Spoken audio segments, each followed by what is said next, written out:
Thank you very much to all being there so early in the morning. Perhaps there is still some people that are stuck in the transport this morning. We received some messages in this direction, but we are going to start anyway, as then the schedule is quite busy for all the day. So I'm Alessia Smaniotto. I'm the coordinator of the COESO project and of this conference, together with Stefanie, that I don't see, but she should be arriving. Okay, so it's the first time that I open a conference, so you see I'm a bit, please forgive me.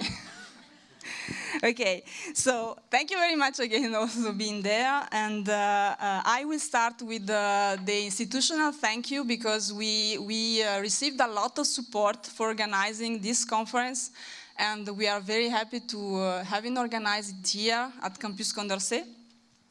So we thank you, the Campus Condorcet, and especially the UMATEC, the School for Advanced Studies of Social Sciences, and the Maison des Sciences de l'Homme, that are the three main venues where we will be moving. And here the Centre de Colloque is part of the Campus Condorcet.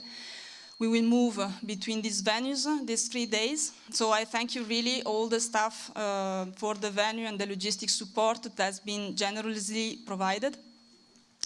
And then I thank you all the contributors of the 27 parallel sessions that will happen during these 3 days. Thank you very much for all your contribution. Also, we thank the main panelists that you will listen this morning and tomorrow morning, and the 3 keynote speakers.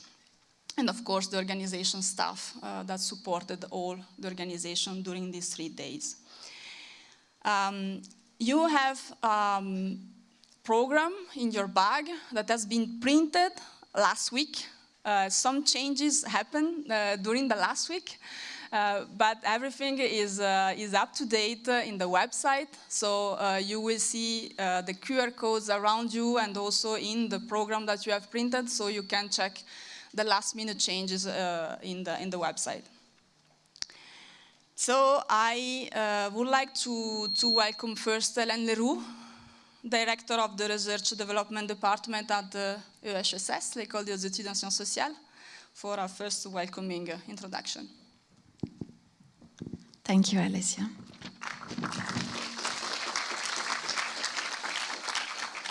Thank you very much for being here. I'm very glad to open this conference, Connect.Collaborate.Create. I'm very pleased and honored to welcome you on my name and on the name of Romain Huret, the president of the EHESS, and Rainer Maria Kiso, the vice president for research. Unfortunately, they couldn't be here.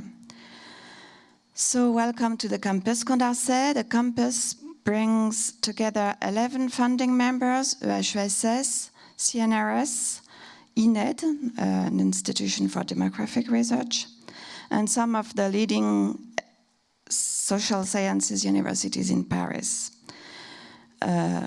It's aimed to promote interdisciplinarity by bringing together a wide range of research units on the same site. And it aims to raise the profile of social sciences and humanities in France and Europe. The campus was inaugurated in 2019, and other buildings will be constructed, including a second one for the EHESS, and then the main center of activity of our school will be here. So let me introduce the EHESS. It was founded as an independent institution in 1975. It represents a research hub covering the whole spectrum of social sciences: history, anthropology, sociology, economics, geography, linguistics, psychology, cognitive sciences, political sciences, philosophy, and mathematics. It relies a dense network of research and institutions from all around the world and on deep links with civil society. The vast majority of research units brings together researchers from several disciplines. And the research centers, some research centers are dedicated to major cultural areas. They work in conjunction with disciplinary or thematic centers to tackle the complexity of social worlds from multiple and constantly renewed angles. Disseminating the humans and social sciences in society is the third mission of the EHESS. It does it, of course, through scientific publications, but lately EHESS is also exploring new ways of disseminating research in the society.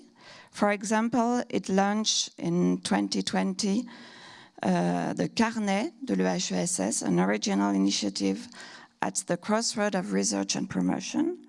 It also developing what we called écriture alternative.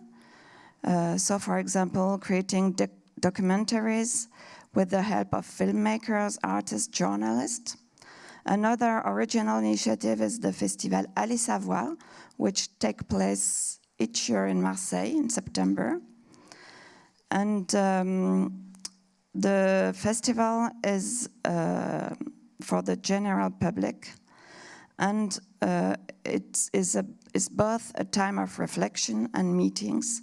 It invites people to share to many and original ways in which the social sciences looks at major contemporary challenges in Marseille libraries and museums through a rich program of debates, screenings, walks, music meetings, shows, readings, and educational activities. Finally, EHESS is developing an approach known as creative research, the idea of which is to bring together artists and scientists to work on a common project. I'm going to stop here with this introduction. I hope that this brief introduction to the EHESS has given you the chance to find out more about it, perhaps even made you want to know more about it, and that you know now why the COESO project is coordinated by the EHESS. I hope you enjoy the conference and the rich discussions around collaboration between science and society. Thank you very much, Hélène. And now I would like that Pierre Mounier comes to the stage. Thank you, Pierre. That was the now you wait a bit, please. Go there. Thank you. Because, well, you maybe will say that, but I will like to say it myself, because if COESO is there, it's because of Pierre. So I'm very glad that Pierre will say some words this morning. Please. Thank you, Alessia. We should discuss about that, but okay. Okay, so dear colleagues, I'm very pleased to open with you the final conference of both COESO and Pro-Ethics projects. With this opening, I'd like to thank sincerely the EHESS, who supported constantly the COESO project all along these years. And I know how it's difficult for an institution of this size, entirely dedicated to social sciences and humanities, to manage a collaborative European project with all the complexities that it implies. But in spite of that, we found constant support, and more than that, I would say, constant goodwill to make this project a success. I just want also to give a special thanks to my dear colleague Alessia and her team for their constant effort, bringing in the best of the skills and dedication to not only steer the big boat to its final destination, but more importantly, to make the best out of it.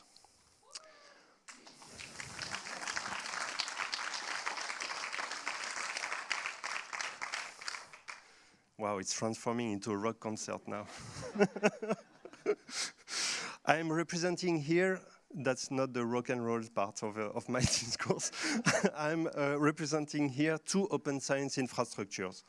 OpenEdition is the French national research infrastructure dedicated to open scholarly communication in the social sciences and humanities, and OPRAS has the same mission at European level.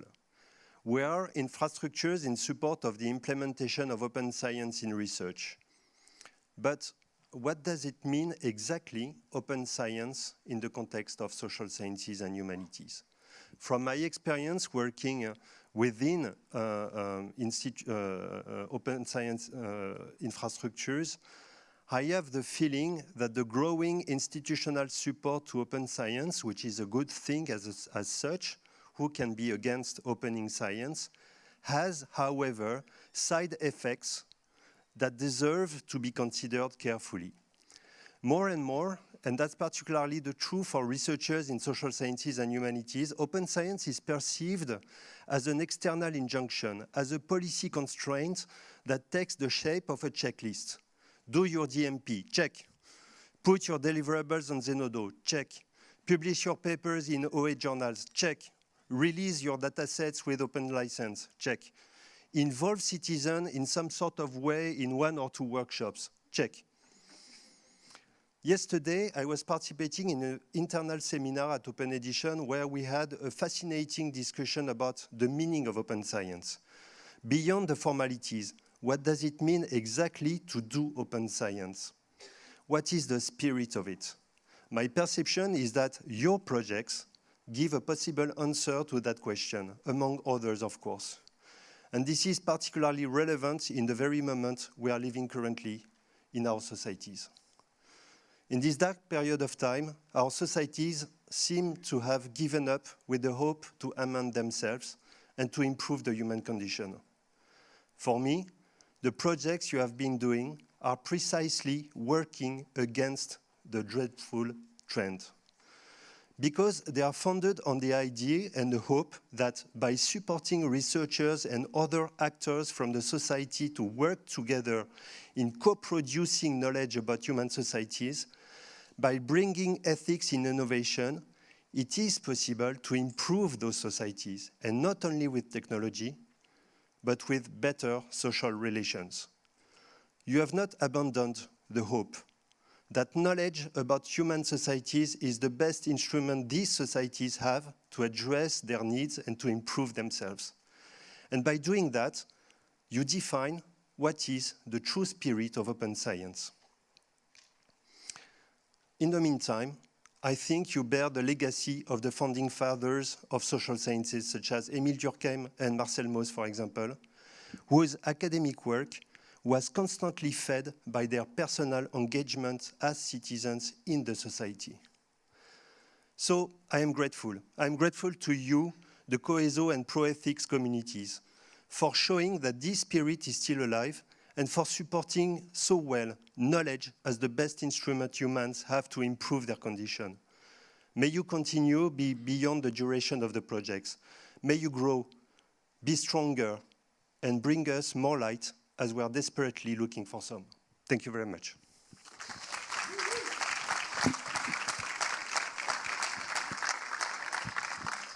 Thank you, Pierre, for the inspiring introduction.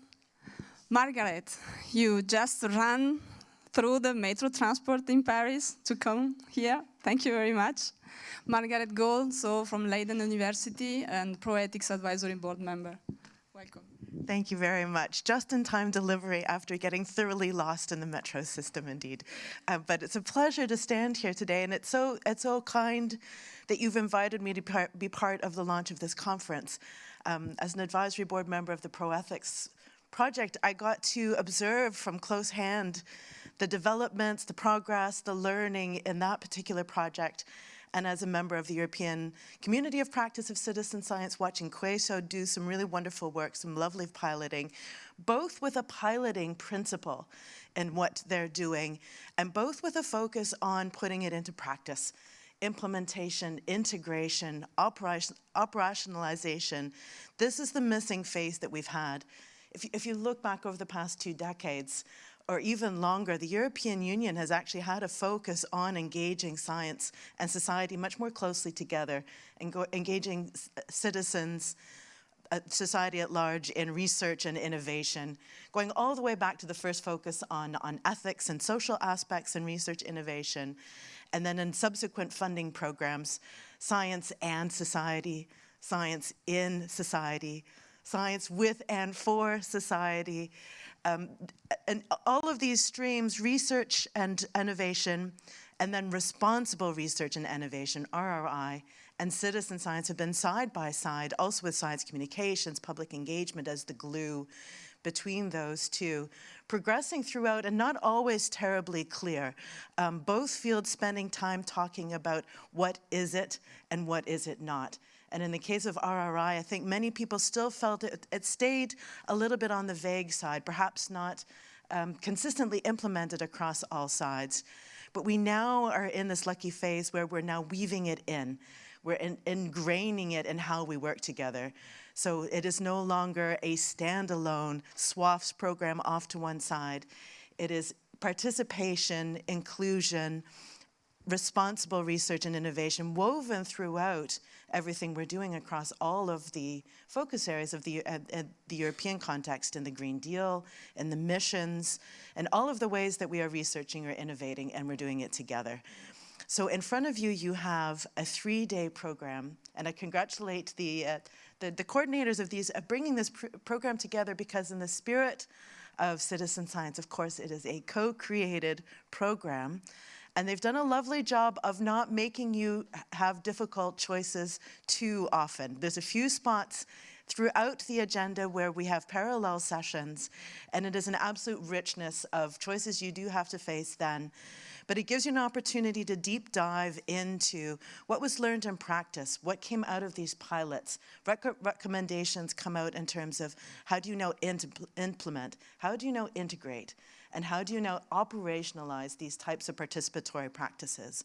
And we've got a lovely mix of those that are part of building the enabling environment around the ability to do citizen science, our funding bodies, our research councils, our ministries, our research institutions, and many people that are out in the field on the ground doing these participatory practices, taking these participatory approaches. So it's a really rich schedule, it's a really rich mix. I invite you to choose something in the schedule that not only is something you're actively doing, but take the opportunity to see a completely different perspective, because there's a lovely mix in that regard in this schedule as well. And I think with that, hopefully short and sweet, I welcome you to into the hands of the coordinators and the launch of these lovely 3 days together. Thank you very much, Margaret. So now it's your turn, Stefanie. Thank you very much. Hello and welcome also from my side. We are wonderfully in time again, so thank you also to our opening speakers for making up what we lost. And I have to start my PowerPoint presentation first, so I hope you don't mind seeing behind the screen. So, hello again. My name is Stefanie Schuerz. I'm the coordinator of the ProEthics project, and we are now going to take some time to dive into our 2 projects, starting with ProEthics and then going on to COESO, to share with you our most important learnings before we then release you into the wild and the various parallel sessions. And I titled my input today, Meeting the Ethics of Participation Head On, and you will shortly learn why. But to start, I wanted to share a few key facts about the ProEthics project with you and introduce you to our consortium before explaining a bit in more detail the work that we did. So, ProEthics is a 4-year coordination and support action that started already in January 2020 and will finish by the end of this year. In total, we have 15 consortium partners from 12 European countries involved, which includes 8 research funding organizations, 5 technical partners, and 2 international organizations. And during the last year, we were actually joined in our efforts by an additional funding agency that joined us through an open call. And together, we implemented a total of 11 pilots in 2 phases, and those kind of represent the heart of the project, where our core learnings were made. So Next to my home institution, the Center for Social Innovation, our consortium is made up of colleagues from the Danish Board of Technology, the Technical University of Delft, your Parisian neighbors at Sciences Po, Nestor from the UK, the Eureka Network situated in Brussels, and the Network Organization for European Ethics Committees, EUREC office. And on the side of funding agencies, we have Innoviris on board, who serve the Brussels capital region, the Research Council of Norway, the Spanish CDTI, the Austrian Research Promotion Agency, FFG, the German VDI-VDEIT, the Research Council of Lithuania, the Romanian Executive Agency for Higher Education Research and Innovation Funding, UEFISTI, the Technology Agency of the Czech Republic, Toucher, and the Austrian Ludwig Boltzmann Society, Open Innovation in Science Center. And I named them all just to show my respect, because I will be the only speaker here today. So they are the people who implemented this wonderful project. And you will find a lot of my colleagues here in the audience today, and I really urge you to find them in our various sessions later on to exchange with them on the benefits, the challenges, and the ethics of stakeholder participation. And I'm certain it will be of mutual benefit for everyone. But first, of course, it would be wonderful or helpful to understand in general what our project is about. So broadly speaking, the core question that we wanted to answer in our efforts was how to tackle ethical issues that arise when non-traditional stakeholders participate in the activities of research funding agencies. And to answer this question, we need to first lay out some core assumptions of our project. So for one thing, it would be good to understand what we mean by non-traditional stakeholders. In the context of our work, a stakeholder is anyone with a stake in an R&I process. So this means anyone who may affect or be affected by such a process in any way. And non-traditional stakeholders are all the stakeholders not usually included in the processes of funding agencies. And this can be citizens in the broadest sense, but also residents of an area, end users of a technology, entrepreneurs, beneficiaries of funding calls, people affected by an issue, NGOs, CSOs, so on. So our understanding of stakeholder is very, very broad. And then we need to talk about what participation might mean in the context of R&I, and many of you will know some variation of this image, and it builds on the work done by many people, some of you here today. So in this image, we show the intensity with which participation can be implemented. We start this on the one end with informing your participants, which is mostly a one-way flow of information that is intended to help people understand an issue or a process without really asking them for input. And this is followed by consultation, which asks participants to provide some input on an issue, but then gives no guarantee these inputs will be taken up, and thus no guarantee participants will have a chance to affect the process and its outcomes. Involving then is the short-term participation in individual but essential steps of an R&I process, and it entails some decision-making power for the participants. Collaborating broadens this to multiple steps in the process with active involvement in decision-making and direct interaction between professional and lay stakeholders. And finally, co-creating is about a comprehensive collaboration between stakeholders from the inception through to the completion of an R&I process. And I would also like to point out that these steps have been given very many different names over the years. They have been used in different contexts, but the core benefit of such a graph is showing that participation comes in many forms, but not all allow for the same level of empowerment of participants. So this is something we need to be very aware of when we do participation, and that we are clear about where on the spectrum we may situate our projects and activities, so we can also be transparent with this with our participants. But taking a step back, we might ask why we want to do stakeholder participation at all. I'm sure not everyone in this room will ask this, but some people have been asked this question here in this room. So why would we want to share decision-making power in research and innovation anyways? And here I'd like to start with a quote from the UNESCO recommendations on open science, which urges us to recognize the richness of diverse knowledge systems and epistemologies and diversity of knowledge producers. Doing so is often argued to be essential to address complex societal challenges, such as, for instance, developing sustainable cities, achieving some form of environmental justice, supporting mental and physical health, and easing inequalities between different societal groups. It should in turn allow us to conduct an overall better science, and with that also better policy. That such goes the theory.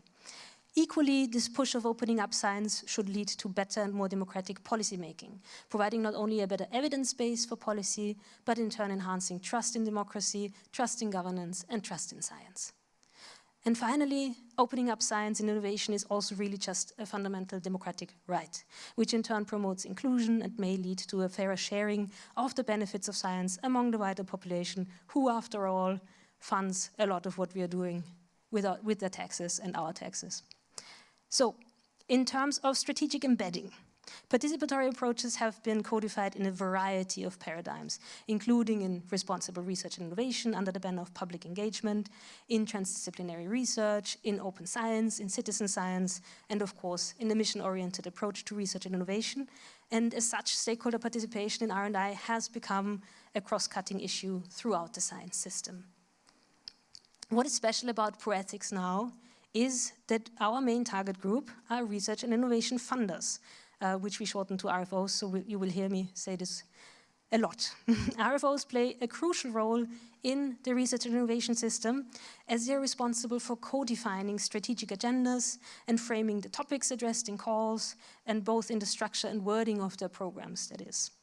They also co-determine the scope, the content, direction, outputs, potential impacts of research, and often provide training and support to researchers and beneficiaries. They may also organize matchmaking, offer workshops, capacity building, and so on. So they do a lot of heavy lifting. At the same time, funding agencies usually still conduct their activities, including only people who are commonly recognized as experts in the science system, and as such rarely undertake what we understand as participatory activities. But in light of what I just laid out, we can make the argument that it would be beneficial for RFOs as well to include citizens and other stakeholders in their processes. But while I am talking about the activities of funding agencies, you might wonder, some of you might wonder, what these actually look like. And we try to illustrate this, the main processes undertaken by funding agencies, by developing this graph, which is also in the ethics framework all of you received when you checked in. So this is what we call the R&I funding cycle. This funding cycle broadly starts at the top. I don't know if you can see it here at the top, with strategy development, which is the development of multi-year thematic R&I priorities, which is usually done by RFOs together with the various ministries that provide the funding to the funders. From these strategic agendas, funding programs are then developed, which have to be managed. And within these, topics for funding calls are expanded. In this step of the process, we also situate what we call proactive program management, here in purple, which entails some of the aforementioned services provided by some funding agencies, such as training, matchmaking, and so on. And after calls are launched, the next step is the evaluation of proposals and the selection of projects for funding, which includes ethics review procedures. And then projects are implemented and monitored, which is another step that might entail some form of mentoring or training. And then at the very end, projects as well as funding programs are evaluated and their potential impacts are assessed. This funding circle is just an approximation. And because there is such a diversity in how funding agencies actually function, some steps might take more weight in the internal processes of an agency than others. Some might be skipped entirely. But most important for our purpose here is that at every point in this cycle, participants might be included in some way or another. But involving participants in such processes brings with it a lot of challenges, and there are a number of important ethical questions we have to address when planning and implementing participatory processes. This is where we turn to the core of our project, because our main task was to develop a comprehensive framework and guidelines to support the ethical implementation of participatory activities to allow for more relevant, fair, and effective research and innovation. Our ethics framework and guidelines offer a set of questions and actions to consider when designing, implementing, and evaluating a participatory process. While our core target group is research innovation funders, it also includes ethics and integrity bodies, practitioners from citizen science and beyond, research policymakers, and more or less everyone involved in R&I activities. Our framework was developed empirically tested, and further improved through the implementation of participatory pilots by our RFO partners. And the technical partners involved as well, of course. In terms of project design, what we did, we developed a first version of the ethics framework from desk research and the learnings from 4 initial experimental pilots. This was then tested and further improved through the pilots implemented in phase 2 of the project, but also throughout the process we engaged different stakeholder communities for their input and their feedback, including ethics committees, integrity bodies, citizen scientists, policymakers, various interest groups, and so on.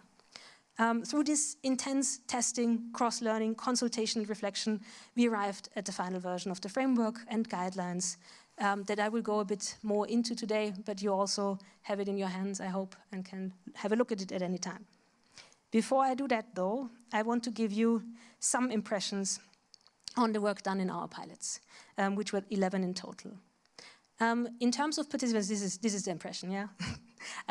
In terms of participants, we involved, among others, residents of Romania, Austria, and the Brussels capital region, people affected by chronic fatigue syndrome, older adults as a target group with specific needs, informal caregivers, people currently and formerly affected by homelessness, practitioners of specific scientific fields, beneficiaries of funding calls, and others. In terms of thematic areas, we focused on questions including the integration of ethical, legal, and social issues in technology projects, questions around digitization, climate adaptation, and aging, complex societal issues such as inequality, poverty, affordable public space, the polarization of society, and so on. We also focused very concretely on inclusive healthcare for unhoused people and the caregiver burden experienced by informal carers, and the assessment of the social impact of innovation projects. In terms of RFO processes, our pilots covered the development of a multi-year strategic national agenda, call topic priority setting and the development of funding calls, the evaluation of project proposals, the mentoring of projects during the implementation, the evaluation of projects, but also the impact assessment of projects after the fact. Some partners also worked to build up new internal structures and capacities to center stakeholder participation in the future. And then finally, in terms of formats, our pilot partners employed a variety of methods, such as a citizen jury and a citizen advisory board, World Café and citizen atelier workshops, online surveys, interviews and focus group discussions and validation workshops. All partners also drew on stakeholder consultation and networking activities to guide their decision-making. And just very shortly, concurrent to these pilots, we implemented our cross-pilot learning efforts and stakeholder engagement efforts, and these were mostly undertaken in the context of workshops, but we also implemented an open online consultation on the ethics framework to open it up to broader feedback.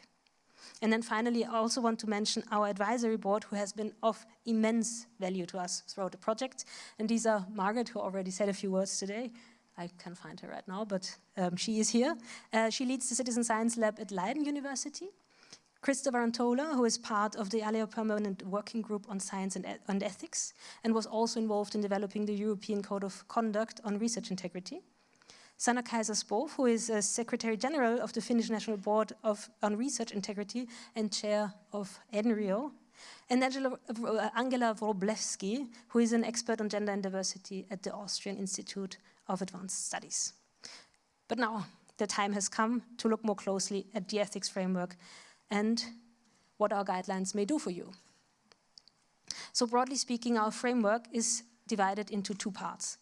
One is a general introduction on the topics of ethics and participation, which also includes a section on the experiences we had internally with the ethics framework to make it more tangible. And the other are practical tools and guidelines that support the planning, implementation, and evaluation of participatory processes in research and innovation.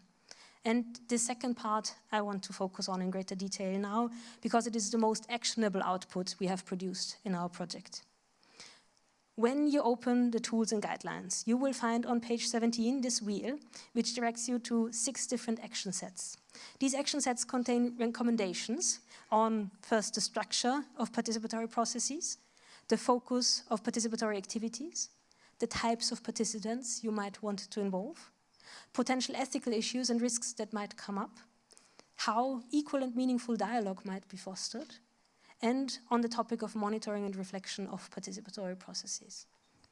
In the digital version of this document, each part of the wheel is linked to a specific action set. So if you click on action set A, for instance, it jumps right there. And here you can see our first 3 recommendations on the structure of participatory processes. And I don't think you can read it, but I also ask you not to read it now, because it's a lot of text and we will go into it a bit more in a bit. But what I would like to show you here are these green, blue, and orange circles above the recommendations, because they indicate the respective recommendation, whether it is relevant at the beginning, during, or after the conclusion of a participatory activity. Because our recommendations have become very detailed, which reflects the complexity of participatory processes, I only picked out a few topics from the document to briefly demonstrate to you how our framework can be applied. And I would really like to start with our very first step that urges you to reflect on the structural circumstances you are operating in, which is something really important for all of us.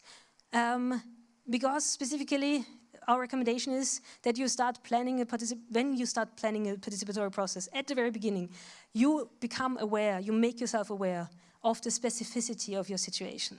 This is about the structural constraints you are subject to and the freedoms you might have, potential institutional dependencies that are relevant to you, but also, for example, internal procedures and processes that influence the implementation of participatory activities. In this context, we have a few very illustrative examples to share from our practice, because, for example, our colleagues from Belgium, they plan to recruit participants for the pilot through a social media campaign. And although the pilot was initially approved by all decision makers, in the end, local politicians saw the campaign as too political, talking about the polarization of society and inequality and poverty. And in the current climate, they did not see it fit to be continued, and it had to be shut down as a result. And for our colleagues, the learning was also to create clarity, maybe through contractual agreements in the future, so that this could not happen again. But it was also something they did not see coming in this situation. And this happens to all of us. We all have situations, we know how these things happen, and it helps to do this first step to make ourselves aware of the structures. Our Czech partners encountered even greater difficulties because their funding program that they intended to develop in a participatory manner was not financed at all. And so they could not implement their pilot in the end. And on the other hand, our German partners, here in the middle of the row right now, they encountered difficulties on a very small scale because they provide compensation to all the participants. This compensation is only paid out according to the internal logic, the internal payment procedure. And this led for some participants to financial difficulties, especially the more marginalized participants who had to wait sometimes over a month to be compensated for their time. So if you reflect on these things beforehand, you can do something before it even comes to such a situation to counteract it. So it's essential to continuously reflect on the relevant structural conditions from the beginning in order to prevent certain problems from ever emerging, and then also be able to react in an agile way to unforeseen problems as they emerge. And for our colleagues, the solution to a degree was to be very transparent about it. So there was an open conversation on this, which is sometimes the best thing we can do. Then, of course, there is the question of the form participation may take, which is about who is going to be involved, how they are going to be involved, and when. What contributions should participants make, and in what form? In which processes should they be involved, and which target groups are important to include? Depending on all these considerations, the goals, the needs of the target group, and so on, appropriate formats must then be chosen.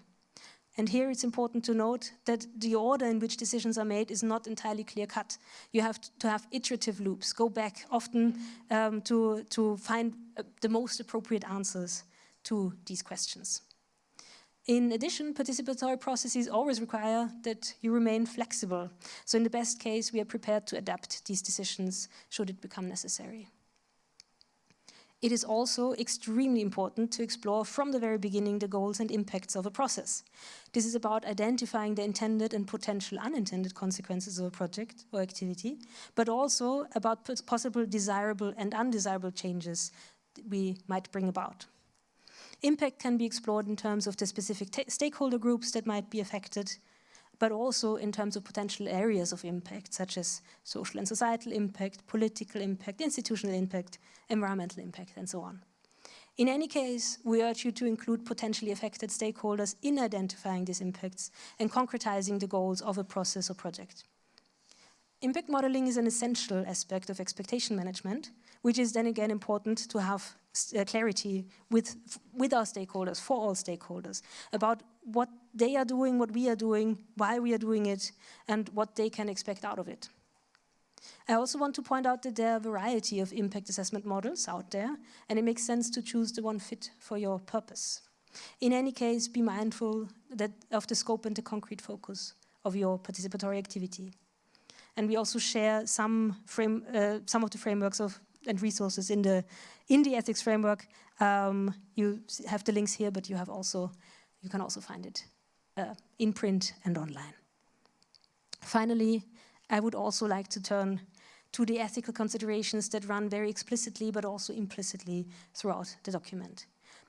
Here, for example, we encourage people to ask themselves what barriers stand in the way of participation and how these might be addressed. But we also urge you to carefully select adequate engagement methods that are appropriate for the stakeholder group. It is also of particular importance how we enable people to collaborate respectfully with each other. A very important aspect of this is that we do not waste the time of our participants and enable real participation, so that the effort that participants put in to share their contributions does not disappear unheard into the other.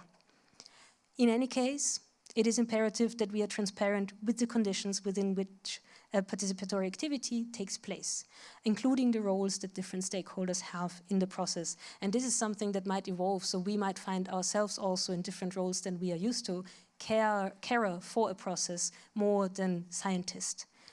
And then, analogous to R&I projects, we need to reflect on the general risks for the participants that can arise from participation. So this is truly about physical risks, including long-term damage to health, possible psychological risks, which can arise, for instance, from traumatizing methods or sensitive questions, but also social risks, where our activities might lead to stigmatization or discrimination. Those also have to be identified beforehand.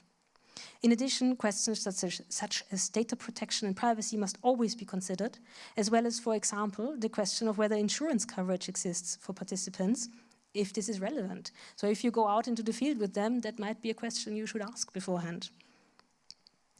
Turning now once more to the question of what the benefits are of employing our framework and guidelines, and more generally the benefits of focusing on ethical considerations when doing participation. So as I pointed out several times already, our framework supports you in planning, implementing and evaluating participatory activities. It gives you actionable advice and helps you ask relevant questions at every step along the way, and it helps you uncover blind spots, potential blind spots, and also guide you a bit in making high-stakes decisions with a better understanding of potential consequences. We also took care to make the framework as accessible and actionable as possible, both in its language and its design, and as such, it can be used by different stakeholder groups and helps create, or that is our hope, a shared understanding of what ethical stakeholder participation entails. So it allows us to speak about these questions across institutional and sectoral boundaries. Finally, and this is very important, safeguarding ethical conduct has very real consequences for research and innovation. It raises the quality of both processes and outputs. It allows for R&I to be more effective. It is essential to raise the trust in the project, and then with that in the science system more generally. It ensures that we conduct our science in a fair and transparent way. It leads to greater sustainability. It leads to better communication of our projects and our outputs, of our collaborations, and with that the science system overall. This is the end of my presentation, but to give voice also to my dear colleagues, we have a short video to share with you. It is not even 5 minutes that we made for our project, and I'll give the stage now to Kali. When a participatory process is properly designed and properly conducted, there are real benefits. The question is how to avoid doing public participation only because it sounds right. Citizen and stakeholder participation is gathering momentum, and the ProEthics partners are meeting up to finalize the project.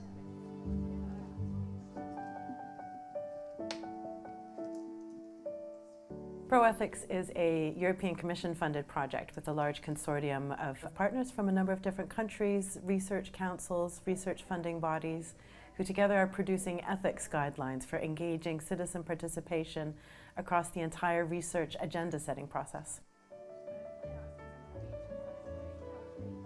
So the ethical guidelines are a framework and a set of tools to help people really think about the different ethical aspects of involving citizens in their work. So it operates as a roadmap. It's relevant in any given context, any given sector. This ethics framework is useful to potentially anyone interested in public participation. The partners in ProEthics have been running a variety of pilots, where they have included citizens and stakeholders in their processes and strategic work. These pilots have served to test and improve the ethical guidelines. We wanted to engage citizens, so we involved citizens to discuss some of the priorities, to see if they fit their own needs and own interests, and either validate what the panel of experts had come up with, or even enrich them. We work together with the ministry on the topic of health and care. So informal caregivers are people who don't provide care professionally, but for family members or acquaintances or neighbors. So they have a high need to be supported in their activities. So our project is a pilot and is a citizen advisory board that helps us select and fund projects. But what does citizens and stakeholders mean in the research and innovation context? Stakeholders are really fundamentally anyone who has a stake in the outcomes of the project. The use of the word citizens can sometimes be a bit tricky because it's easy to think in terms of a legal status of your residency or your nationality. The term means to capture people in all walks of life. What you have to do as a researcher is, as part of these participatory processes, is safeguard the scientific integrity while opening up the process to the people you want to involve in a way that makes it valuable to everyone. It might seem obvious to mix citizens and experts, but it hasn't been a widespread practice. There really hasn't been much of an effort in the past to involve the people whose lives are affected day to day. I think we really need to debunk that myth that citizens do not have the required expertise to be involved, because they often have very important experiences. You could call them experts by experience, right? Because if you bring together citizens and scientists, you always have the question of whose expertise is valid, who has the authority in the process. So what are the benefits of citizen participation? Bringing citizens and stakeholders into the process can broaden the perspective. It can ensure that transparency, accountability, responsibility, all sorts of wonderful things are part of the process. If you have ethical participation as part of your project, then you are more likely to be funded. You have a better basis for arguing that your research will be valid and it will be picked up. It can raise their trust in the research system. So how do research organizations get started? The framework consists of both a theoretical part, and it also consists of concrete guidelines to undertake these participatory processes step by step. The guidelines don't give a one-size-fits-all approach. Individual organisations thinking about doing citizen engagement will have to take them and adapt them to their own organisational contexts and needs. But they do give guidance and a direction of travel, sort of a way to think about these issues that should be really helpful. So this has been our advertisement for citizen participation. I hope you liked it.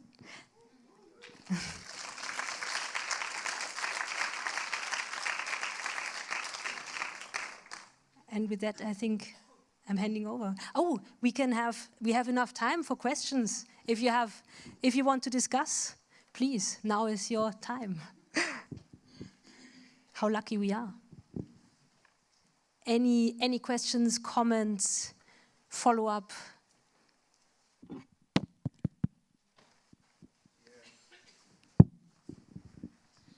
Thank you. Thank you very much for this very interesting presentation. I have a burning question. You provide a general framework, I would say, to conduct this process. Have you worked on the national differences in terms of national cultures so that the concrete stakeholders in the different countries can implement your framework in a specific way according to their specific national culture?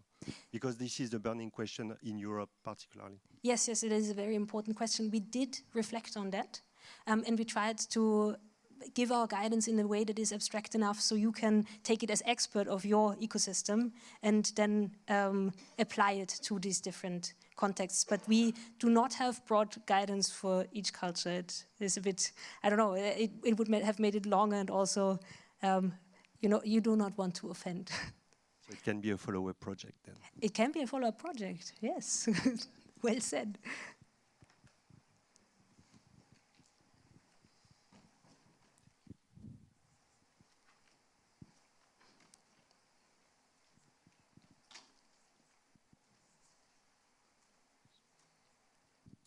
So my question is very much related to Pierre's question.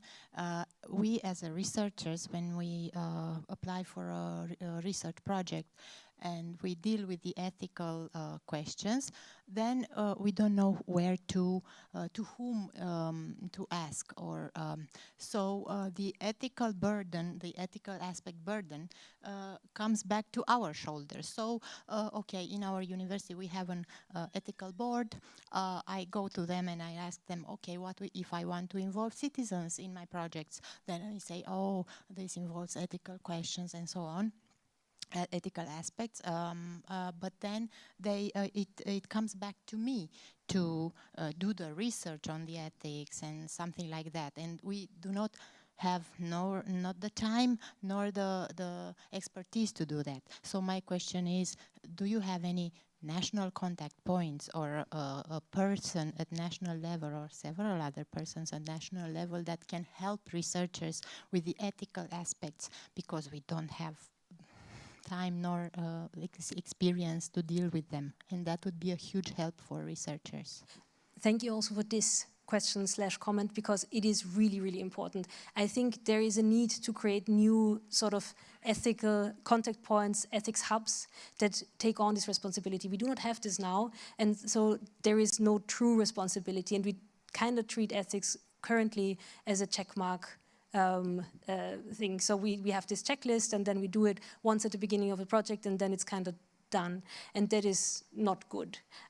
There is currently actually a follow-up project to ProEthics that builds on ProEthics and looks at ethics committees specifically and how they can be rethought, but it cannot be just up to ethics committees to be contact points in that, but we need training. We need, and this is something that needs to be done by funding agencies if it's possible, but also by universities. So it needs to be integrated into curricula. We all need to have more capacity building on ethical engagement. And this is partly, it stems from experience, and partly it needs to be just baseline training. And I also think there needs to be more space and time to discuss, to think about ethics in our projects. So it's not enough to outsource it to an independent ethics advisor, but we need to have these continuous discussions. So I'm also very much personally in favor of just having ethics work packages in our projects. But I do think the best way to handle this, we have to take on responsibilities on all levels, from policy making through to our practitioners on the ground. And we need something like ethics hubs. So I agree with you, but we don't have it, unfortunately. I think we have time for one more. No, okay, last one, yes.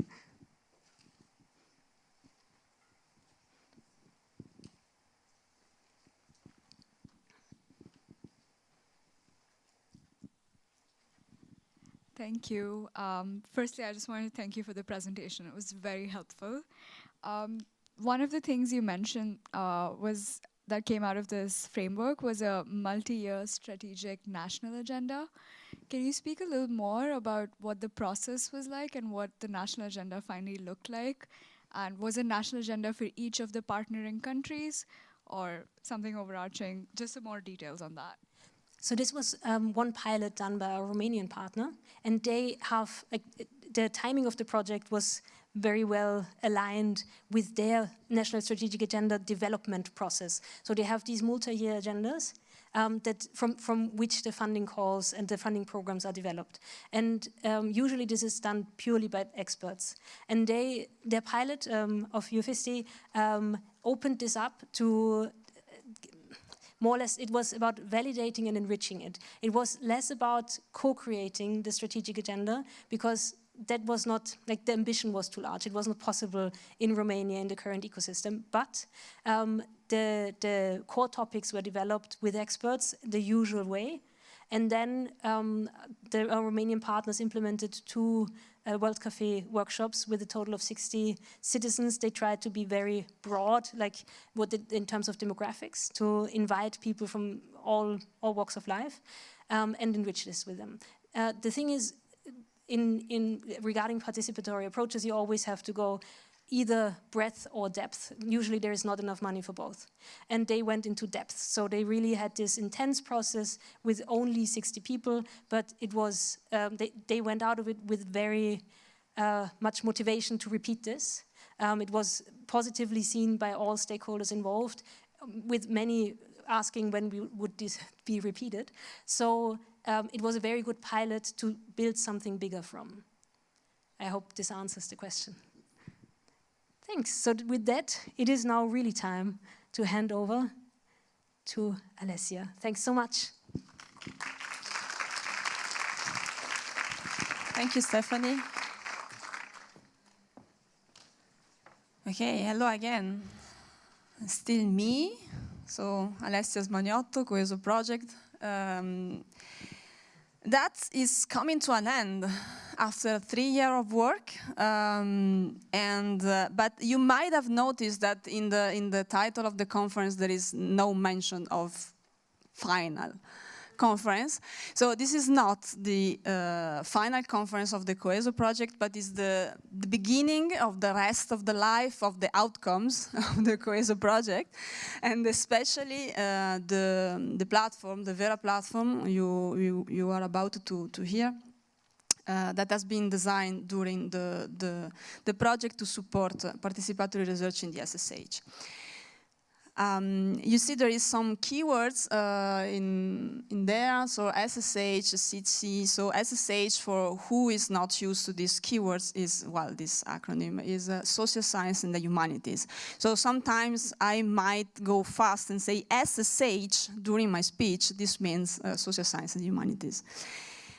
So 3 years to boost citizen science in the social science and humanities, but also vice versa. So boosting citizen science for the social science and humanities, and social science and humanities in the community of citizen science. So we try to work in both directions.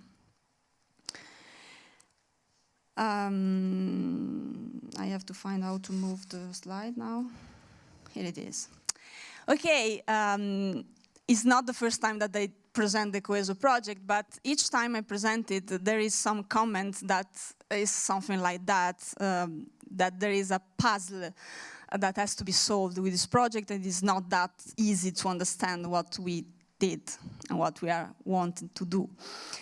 So here you see two lines of keywords: discovering and supporting, developing and experimenting, because we think that keywords sometimes are helpful.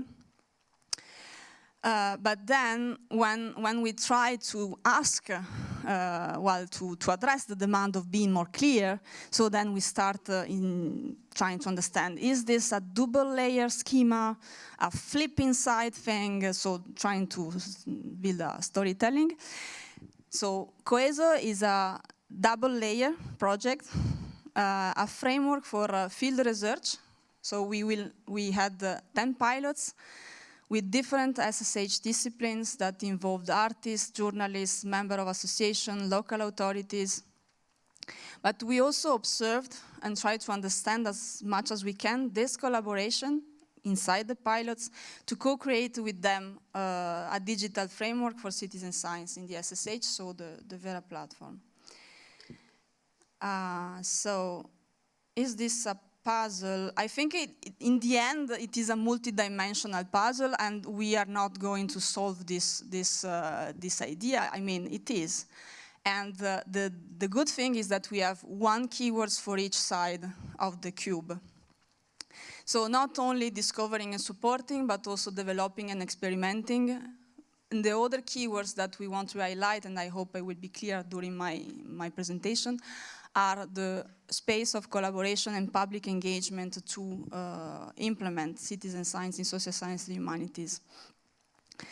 So the story might not be straightforward, but all the pieces comes together. So first, the 10 pilots project. I'm not going to dive into all of them. For you that are here at the conference, you will have a lot of occasion to meet the pilot members during the poster session, during the session, the parallel sessions. And for the people that will watch this recording afterwards, there will be the links in the description of the video. What I want to highlight right now is that there has been really a large diversity of members that participated in our pilots, and they have been divided into two groups. A first 5 group of pilots that built the project with us, was there since the project design, and additional 5 that have been selected through an open call. For this open call, we received 117 applications, and we think that this number say a lot about the needs for support for this kind of project. We also received 1/3 of this application that came from non-academic organization. And it's not easy for non-academic organization to apply to an academic call. And the application we received came from 33 different countries. So they all expanded the type of stakeholders we involved and also the co-research topics. They have one thing in common, all. They were small teams, high intensity collaboration. These are the main specificity of the COESO pilots.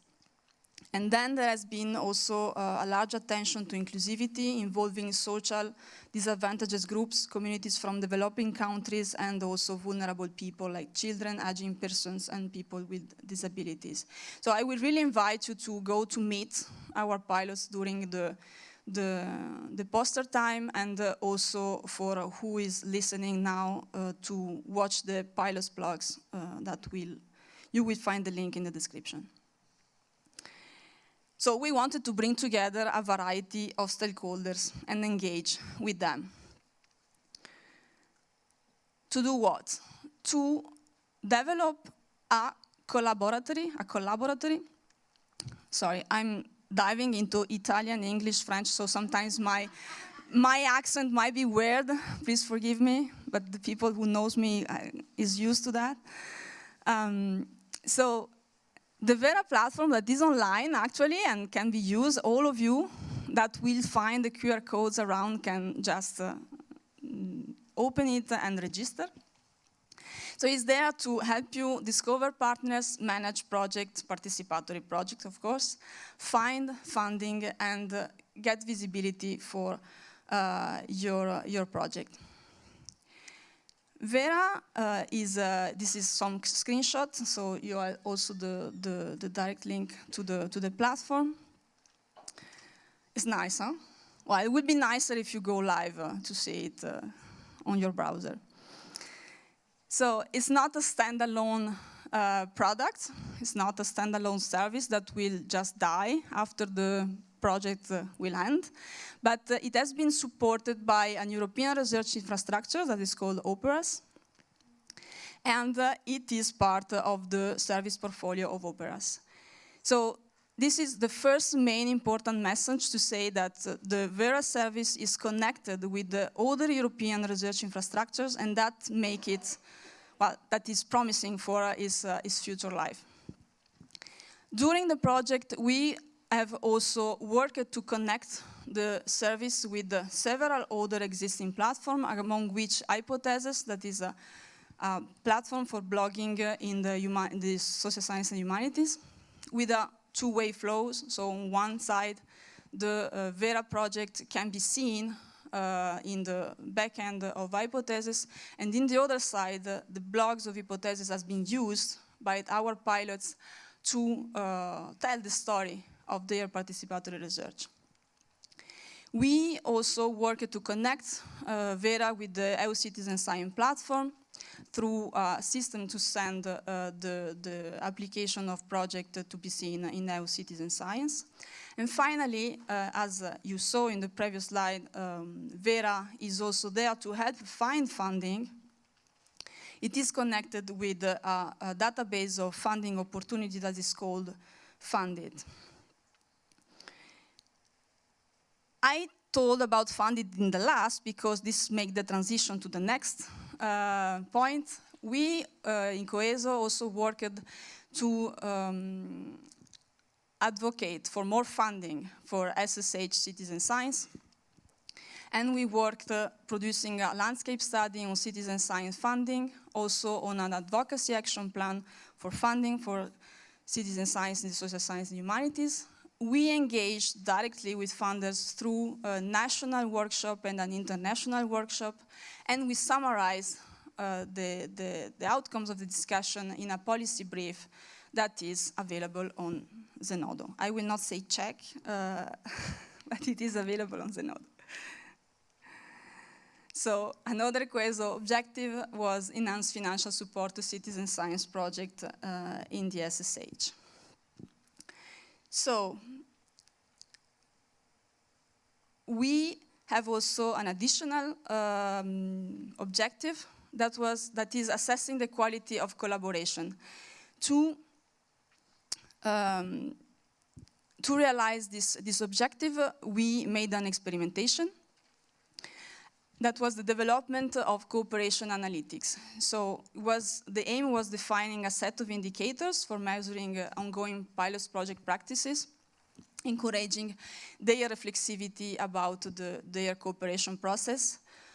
How it has been done, it has been, a data pipeline has been designed for collecting the data about their collaboration, and then some semi-automated calculation has been developed.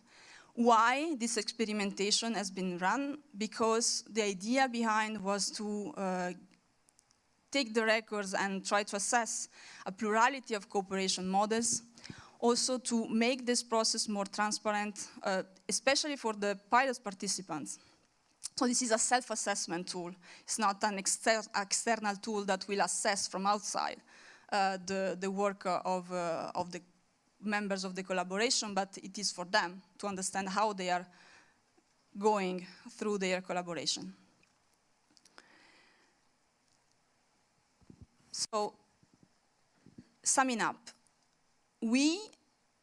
during these 3 years, we tried to tackle a lot of the citizen science challenges in the social science and humanities, providing direct support to the pilot project, developing a dedicated service, experimenting with a dedicated tool for self-assess the cooperation, experimenting also with new formats of public engagement, providing spaces of knowledge exchange. I will tell you later about the mutual learning exercise, and advocating for more funding.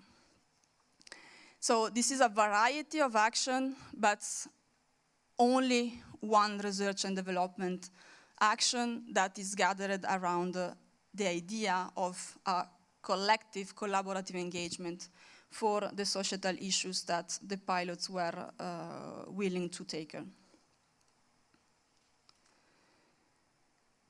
So this is the gathering storyline. We wanted to support participatory research in the social sciences and the humanities. This is not the final conference, but in any case, we will give some numbers because the project is coming to an end. So we try to see what we have achieved so far. So we have a quite nice amount of Vera registered users. We run several mutual learning workshops for the pilots, online and in presence. We have quite nice number of blog posts that has been produced by the pilots members and that you can enjoy reading by going to watch their blogs. We have these amazing numbers of more than 100 events that either we organize or attended as contributors. And I highlight this because, of course, this is not achieved only by the coordinators. All the project members contributed to showcase and promote and go showing and discussing about what we have achieved together. And this has been really a nice outcome of the project. We really worked as a group all together. So as I said, we also reached 35 funders directly and collaborating with Fundit, the platform for funding opportunities, we also identified through a dedicated citizen science label more than 100 calls for citizen science project. And the last one, the one on the top, because if you haven't heard about the Exploring Citizen Science podcast, you have the card in your bag and you can listen to it. It has been already downloaded, well, 1,050, well, I don't know how we say the number, sorry, but you can read it. And well, it is amazing. We really hope that this action served to spread the word about the importance of participatory research in the social science and the humanities. So we saw that COESO is one research and innovation action to support participatory research in the social science and humanities. I mentioned Vera, I mentioned the mutual learnings, I mentioned the funding advocacies. I just mentioned the communication and support activities.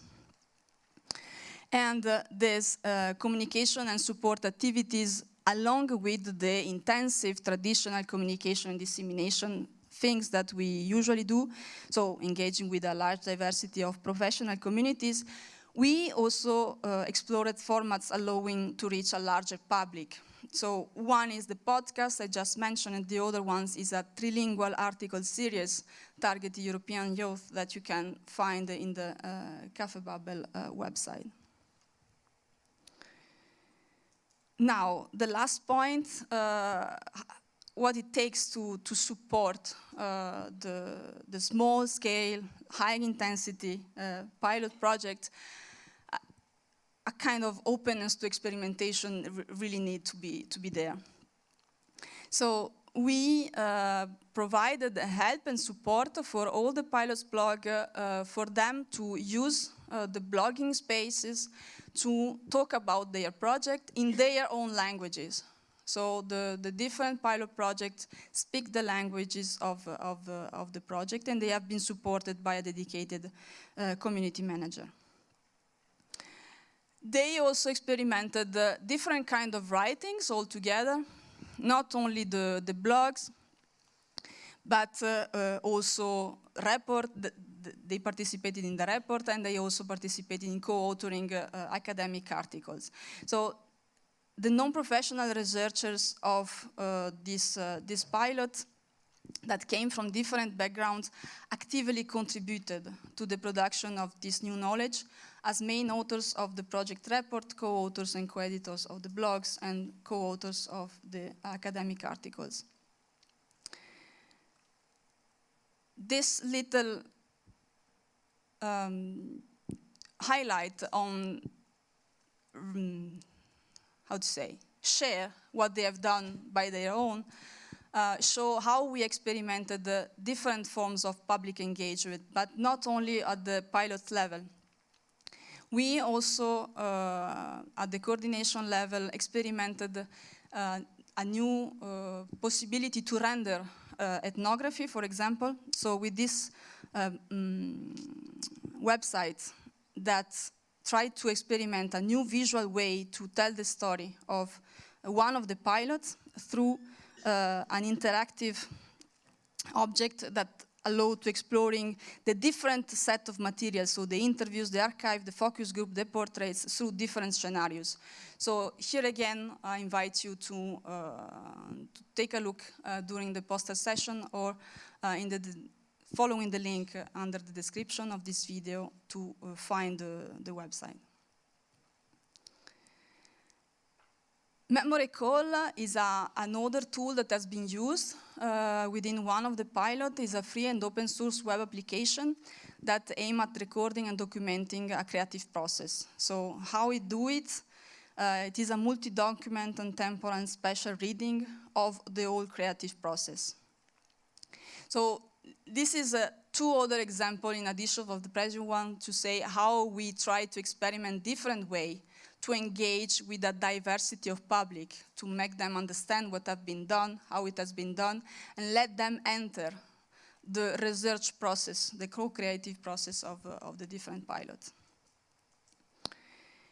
The mutual learning experiences have been also an important space because all this experimentation were not standalone. We gathered the pilot together for them to share their approaches and also understand if some of this can be applied in their specific case.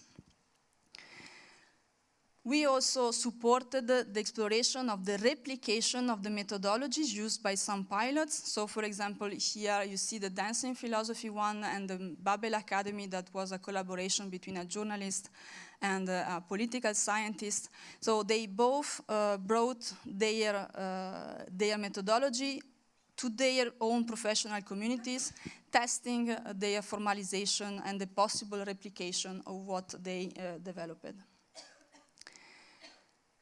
So I think we can say that through the development of these new methodologies, we reached one of the other objectives of COESO, that was empowering the community that participated in the project to uptake what has been developed for themselves and try also to replicate what has been done during the project.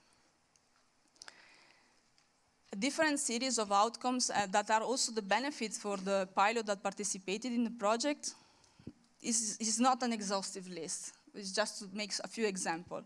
But they, for example, reshape a research software and developed new ones. They developed a new methodology for health monitoring. They co-designed the future of a caring service. They co-designed games to raise awareness on social challenges, explored the new frontiers for research methodologies, such as ethnography. And also they enhanced their own professional practices through a co-research approach. Again, this is just a few examples to show how much small-scale and high-intensity collaboration can have a direct impact on the members that took part to this endeavor. For example, the direct impact has been also that even during the project implementation, the pilot gone beyond what were asked to them, and they tested for their workshop, additional workshop with the additional publics by their own. They continued the collaboration beyond the project end to start a new thing. They reused the learning and the methods to apply for new grants. They engaged with new stakeholders through or leading professional training courses. So the collaboration had a quick impact on the regular work of the pilots and participants. And Vera is there to support even more of this connection, finding people and project and funding opportunities. So what we have done with the pilot really nourish what we can do thanks to this new platform, what we want this platform to achieve in the supporting through a digital platform this collaborative practice that happens in several local places. The work of capacity building also has been extended to a larger community. So for example, here you see a training that we did for the opera's national community in Germany.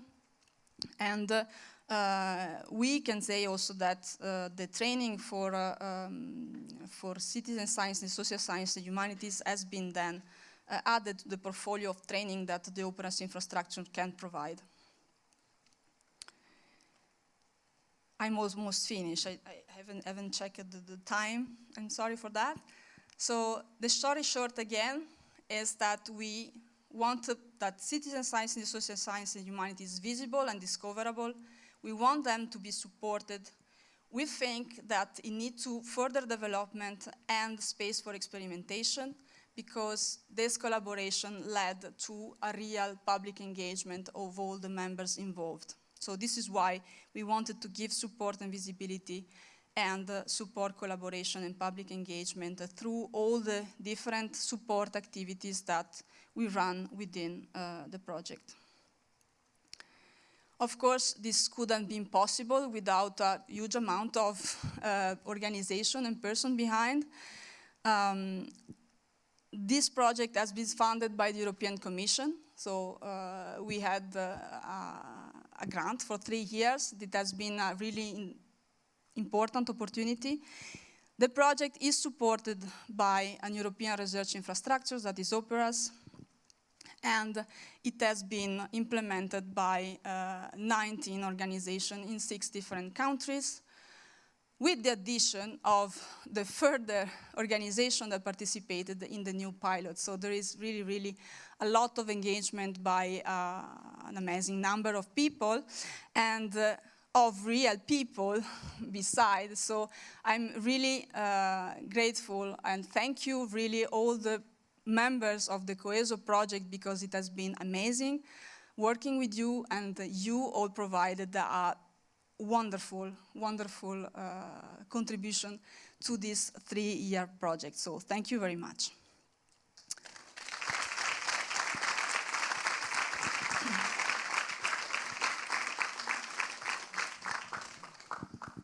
And I think there is 5 minutes question, if I'm not wrong.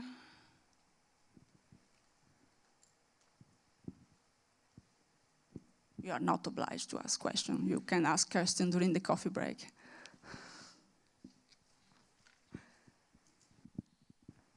Sorry, if nobody else wants, I will ask a question. So it's absolutely wonderful what you're doing, so connecting research and society.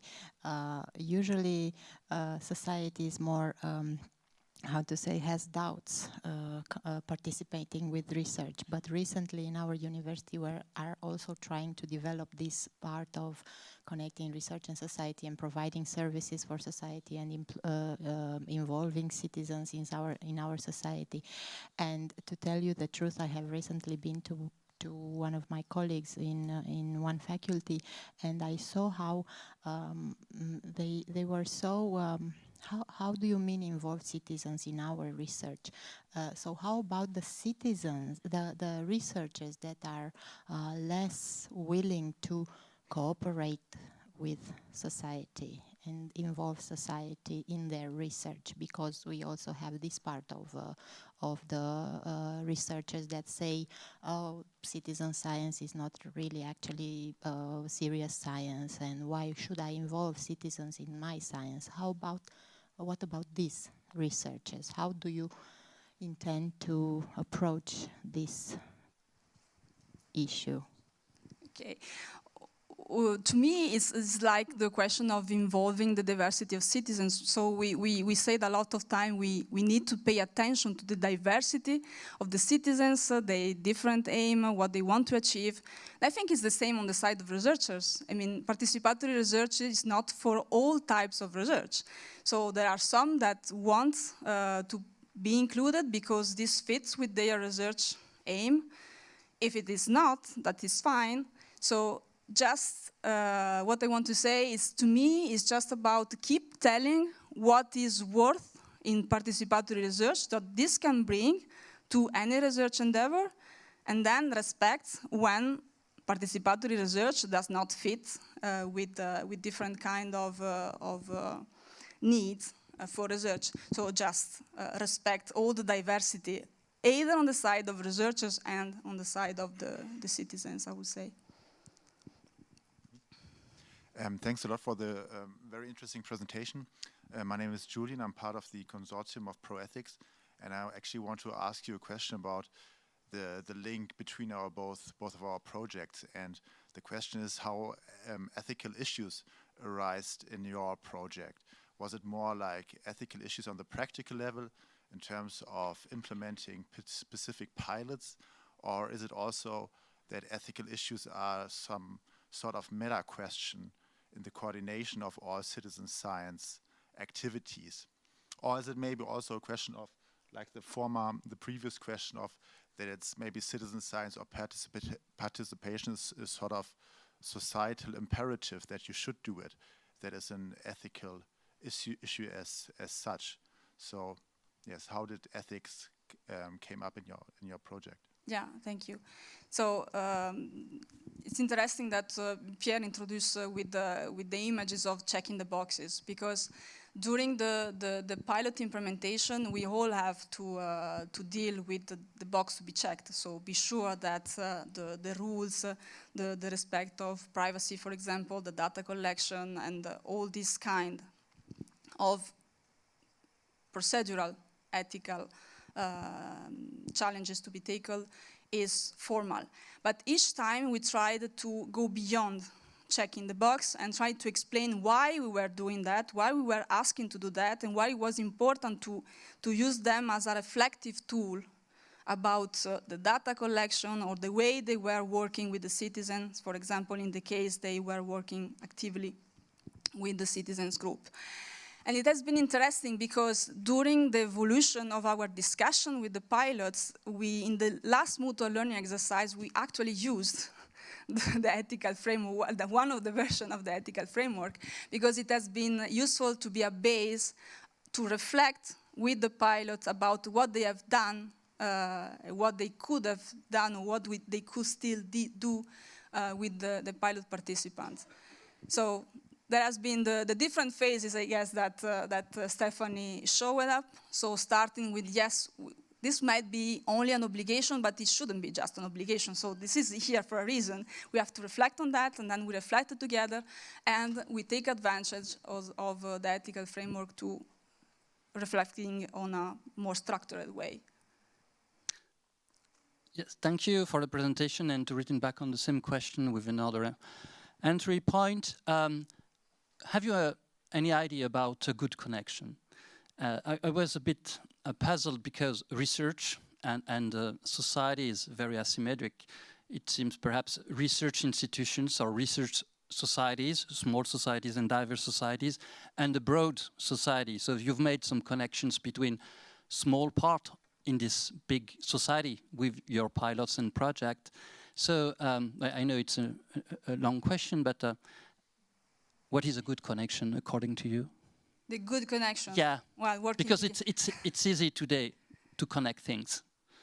It's not easy, I guess. I mean, it's not easy at all. I mean, I don't speak about the French connection, but what is a good connection? So one point, I think that there is a limit in using keywords. So we are used to use research in society, but in reality, there are two different things, and research is in society, is one of the things that we do within society. So this is always this kind of tricky thing that when we use keywords. And we used to use engaged stakeholders and researchers and professional researchers within when we describe what our pilots did, because there are persons that work for organizations that have an objective and they are engaged for something together. So the things that make them connected was their common issue. They wanted to solve a specific question, and this was the connection that made them work together. They were not society in general, they were not research in general, they were specific researchers with specific members of civil organizations that joined together to work on a specific problem. So that is far more precise. So the connection is really the common problem they tackle together, they worked on to formulate the research question, to find a good methodology, and also to find a way to render what they did afterwards. So this is the connection.